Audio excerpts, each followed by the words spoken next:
మామ మన తెలుగు సినిమాలంటే ఎందుకంత చిన్న చూపో ఇప్పటికీ అర్థం కాదు. ఎప్పుడో 1909లో స్టార్ట్ అయిన ఈ జర్నీ మన భారతదేశంలో ఎన్నో ఒడిదుడుకులను ఎదుర్కొని ఇప్పుడు టాలీవుడ్ అనే పేరుతో నడుస్తున్నప్పటికీ ఎన్నో రకాల చిత్రాలతో మనిషి జీవితాన్ని ఒక పాఠంలా నేర్పుతూ మన తెలుగు సినిమాలను ముందుకు నెట్టుకుంటూ వచ్చింది. మన టాలీవుడ్ ను కాపీ చేస్తూ చాలా సినిమా ఇండస్ట్రీలు పైకెదిగినా టాలీవుడ్ ను ఏదో ఒక రకంగా చిన్న చూపు చూస్తూనే వచ్చాయి. ఈ విషయం మన తెలుగు ఆడియన్స్ కు అర్థం కాకపోయినా అర్థమయ్యేలా ఎందరో దర్శకులు, సినిమా హీరోలు చెప్తూనే వచ్చారు. అయినా మన తెలుగు సినిమాలపై మనకున్న ఆలోచన ఏ మాత్రం మారలేదు. కారణం మన తెలుగు వాళ్ళు సినిమా చూసే విధానం. మామ మన తెలుగు వాళ్ళకి ఒక స్ట్రాంగ్ హీరో, ఒక హీరోయిన్, వీరి ఇద్దరి మధ్య ఒక లవ్, దీనితో పాటు ఫ్యామిలీ డ్రామా, ఒక strong villain and songs and fight, ఇది ఉంటే చాలు మన స్టోరీ రాసుకొని సినిమాకి తెరకెక్కించేవారు మన తెలుగు డైరెక్టర్లు. మన తెలుగు సినిమా ప్రియులు మన సినిమా అంటే ఇలాగే ఉంటుందేమో అనే భ్రమలోనే ఉండేవారు. అందుకే చాలా మందికి ఇప్పటికీ కూడా హాలీవుడ్ ఫ్యాంటసీస్ అన్నా, బాలీవుడ్ లవ్ స్టోరీస్ అన్నా ఏ మాత్రం ఇంట్రెస్ట్ చూపించరు. మన తెలుగు దర్శకులు అయితే చాలా వరకు ఆడియన్స్ కు ఏం కావాలో అదే అవుట్పుట్ ని ఇచ్చేవారు. అందుకే మన తెలుగు సినిమాల్లో చాలా ఎక్స్పెరిమెంట్ మూవీస్ ఇప్పటికీ వస్తూనే ఉన్నాయి. సినిమా అంటే తెలియని కాలంలోనే మాయాబజార్ లాంటి సినిమా తీసి తెలుగు సినిమా సత్తాను చాటిన రికార్డ్ మనది. ఆ టైంలోనే అంత గొప్ప అవుట్పుట్ ని ఇచ్చిన మన తెలుగు ఇండస్ట్రీ ఇప్పుడు ఏమైంది? నిజానికి ఇలాంటి ఆలోచన మన ఆడియన్స్ కి రాకపోయినా ప్రతి ఒక్క దర్శకుడికి ఈ ఆలోచన వచ్చే ఉంటుంది. నిజానికి మన తెలుగు ఆడియన్స్ సినిమా చూసే విధానాన్ని మార్చుకోవాలి. ఇది మార్చుకోవాలి అంటే దర్శకులు ఏదో ఒక మ్యాజిక్ చేయాలి. దీనికి అడ్డుకట్ట వేయడానికే ముందుకొచ్చిన వాళ్ళల్లో చాలా మంది ఉన్నారు. ఇలాగే ఆలోచించాడు ఒక వ్యక్తి. ఒక శిల్పి ఒక రాయిని చెక్కుతూ ఎంత జాగ్రత్తగా ఒక అందమైన శిల్పాన్ని తయారు చేస్తాడో, సినిమా ఫ్రేమ్ ను, షాట్ ను చాలా జాగ్రత్తగా అబ్జర్వ్ చేస్తూ ఫ్రేమ్ బై ఫ్రేమ్ ను స్టోరీ లాజిక్ తో ముందుకు తేవాలని నిర్ణయించాడు. అతడే శ్రీ ఎస్ఎస్ రాజమౌళి. మన తెలుగులో సినిమాలను ప్రమోట్ చేస్తూ, తర్వాత సీరియల్లో నటిస్తూ, చివరికి దర్శకుడిగా మారి ఇప్పుడు భారతదేశంలో దిగ్గజంగా ఎదిగారు శ్రీ ఎస్ఎస్ రాజమౌళి గారు. జక్కన్నగా ముద్దుగా పిలుచుకునే రాజమౌళి గారు తన జీవితంలో 12 సినిమాలే తీసినప్పటికీ తెలుగు సినిమా స్థాయిని ప్రపంచానికి తెలిసేలా చేశారు.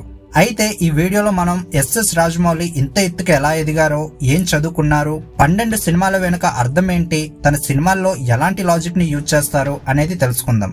వీడియో మిస్ కాకుండా లాస్ట్ వరకు చూడండి మామ. అసలు మన ఎస్ఎస్ రాజమౌళి గారు ఏంటో మీకే అర్థమవుతుంది. నిజానికి ఎస్ఎస్ రాజమౌళి గారు 1973లో అక్టోబర్ 10న కర్ణాటకలో కోడూరు, రాయ్పూర్ జిల్లా అమరేశ్వరంలో జన్మించారు. ఇతని పూర్తి పేరు కోడూరి శ్రీశైల శ్రీ రాజమౌళి. తండ్రి పేరు విజేంద్ర ప్రసాద్, తల్లి రాజా నందిని. విజేంద్ర ప్రసాద్ అలాగే రాజా నందిని దంపతులు శ్రీశైలాన్ని దర్శించుకోవడంతో రాజమౌళి గారు జన్మించారంట.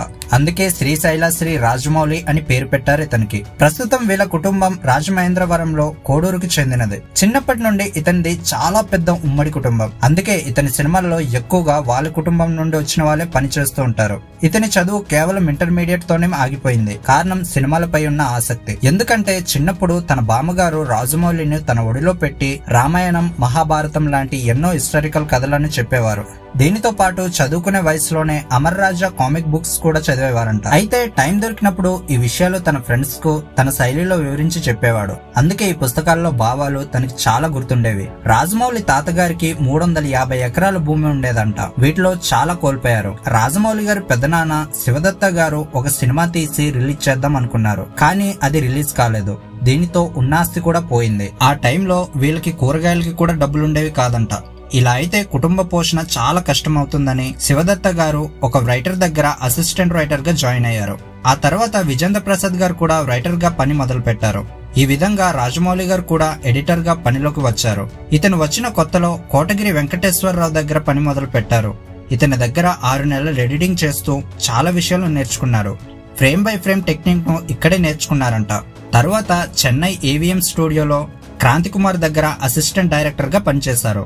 ఆ తర్వాత ఇంటికొచ్చి గుర్రం గంగరాజు దగ్గర పనిచేస్తూ సినిమాల గురించి చాలా విషయాలు నేర్చుకున్నారు.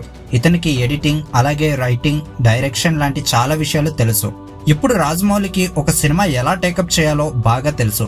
కానీ అప్పుడే సినిమాలకు రాలేదు. ఈసారి తెలుగు సినిమాలపై పెద్ద డైరెక్టర్ రాఘవేంద్రరావు దగ్గర అసిస్టెంట్ డైరెక్టర్ గా జాయిన్ అయ్యారు. ఇతని పనితనం చూసిన రాఘవేంద్రరావు గారు ఆ కాలంలో తెలుగుదేశం పార్టీ ప్రకటనలను ప్రమోట్ చేసే పని ఇతనికి అప్పచెప్పారు. ఈ ఛాన్స్ ను అస్సలు వదులుకోలేదు రాజమౌళి. ఇతని పనితో అటు తెలుగుదేశం పార్టీ అధ్యక్షుల్ని, ఇటు రాఘవేంద్రరావు గారిని చాలా మెప్పించారంట. ఇది చూసిన ఈటీవీ వారు మా కోసం ఒక సీరియల్ చేసి పెట్టమని రాజమౌళిని అడిగారు.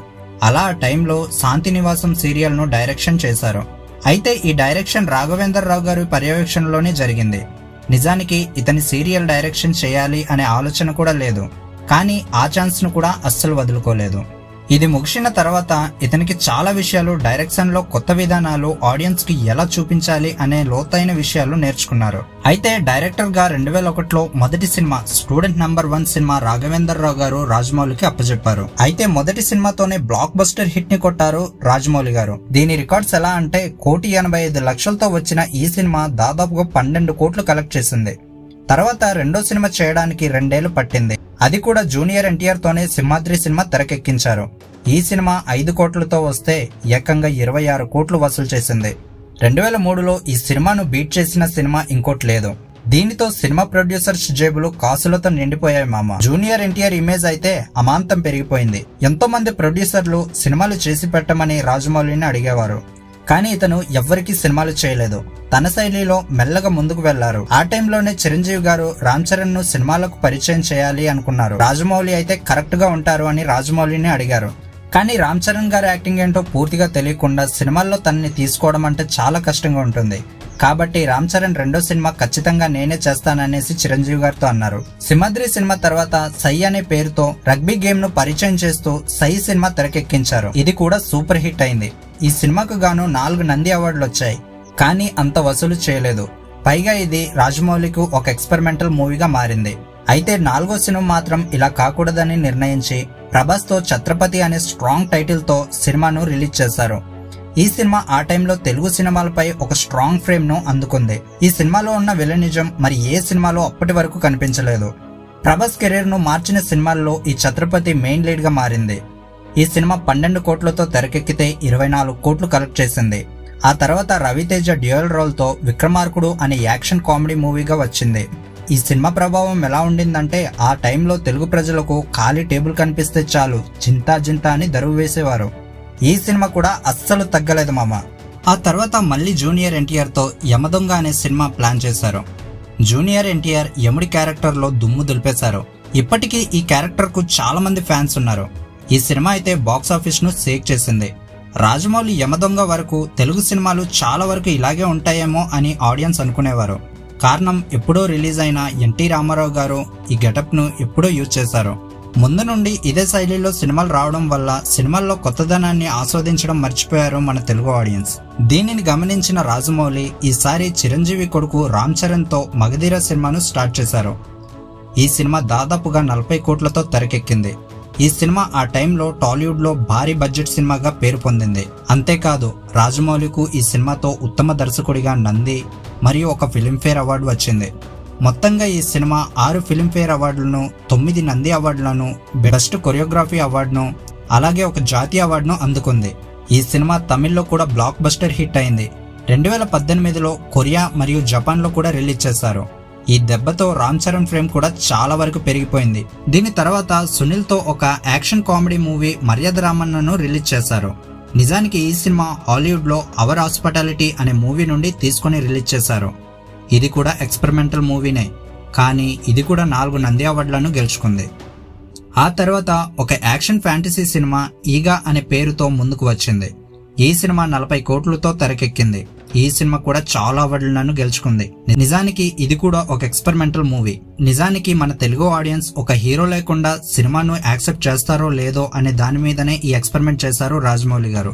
బట్ ఈ సినిమా రిలీజ్ అయిన తర్వాత తెలుగు ఆడియన్స్ మాత్రం తెలుగు సినిమాలంటేనే రాజమౌళి గారి డైరెక్షన్ తోనే చూడాలి అనే ఒక ముద్రను సంపాదించుకున్నారు. దీని తర్వాత ఎప్పటికీ తెలుగు తరాలు మర్చిపోకుండా ఉండాలని హీరోలు ఎవరైనా వాళ్ళ టాలెంట్ ను బయట పెట్టే విధంగా, అప్పటి వరకు హీరోలను చూసి సినిమాలకెళ్లే జనం మైండ్ ని కూడా మార్చాలని, అన్నిటికన్నా ముఖ్యంగా తెలుగు సినిమా స్థాయిని ప్రపంచానికి తెలిసే విధంగా చేయాలని బాహుబలి ద బిగినింగ్ స్టోరీను ముందుకు తెచ్చారు మన రాజమౌళి గారు. ఈ సినిమా ప్రపంచం అంతా ఇండియా వైపు చూసేలా చేసింది. హిందీ డబ్బింగ్ లో అత్యధికంగా కలెక్ట్ చేసిన సినిమాగా రికార్డు బద్దలు కొట్టింది. ఈ సినిమాకు గాను ఉత్తమ చలనచిత్ర అవార్డ్, ఉత్తమ special effect award, 5 Filmfare award, రాజమౌళికి ఉత్తమ దర్శకుడిగా ఒక అవార్డును గెలుచుకుంది. 2016లో ఇతని కళను గుర్తించి పద్మశ్రీ అవార్డును కూడా అందుకున్నారు. దీని తర్వాత బాహుబలి 2 ద కంక్లూజన్ సినిమా వచ్చింది. ఇది బాహుబలికి సీక్వెల్. ఈ సినిమా కోసం ప్రపంచమే ఎదురు చూసింది. కట్టప్ప బాహుబలిని ఎందుకు చంపాడు అనే క్వశ్చన్ అప్పట్లో ఒక సంచలనం. ఆ టైంలోనే 250 కోట్లతో ఈ సినిమా తెరకెక్కింది. భారతదేశంలో ఇదే బిగ్ బడ్జెట్ సినిమా. ఈ cinema Tamil, Malayalam, Kannada, Japanese, Chinese, English తో పాటు 4K బిగ్ స్క్రీన్ లో ప్రపంచవ్యాప్తంగా రిలీజ్ చేసిన మొట్టమొదటి ఇండియన్ సినిమా. ఈ సినిమా 1810 కోట్లు వసూలు చేసింది. రిలీజ్ అయిన 6 రోజుల్లోనే 800 కోట్లు వసూలు చేసింది. భారతదేశం హిస్టరీలోనే షౌలే సినిమా తర్వాత ఇదే number 1 biggest ticket collection film. ఈ సినిమా ప్రపంచవ్యాప్తంగా ఉన్న సాటర్న్ అవార్డ్ అలాగే 3 జాతీయ అవార్డులను గెలుచుకుంది. ఈ రికార్డును ఎవ్వరూ ఇప్పటి వరకు చెరపలేకపోయారు.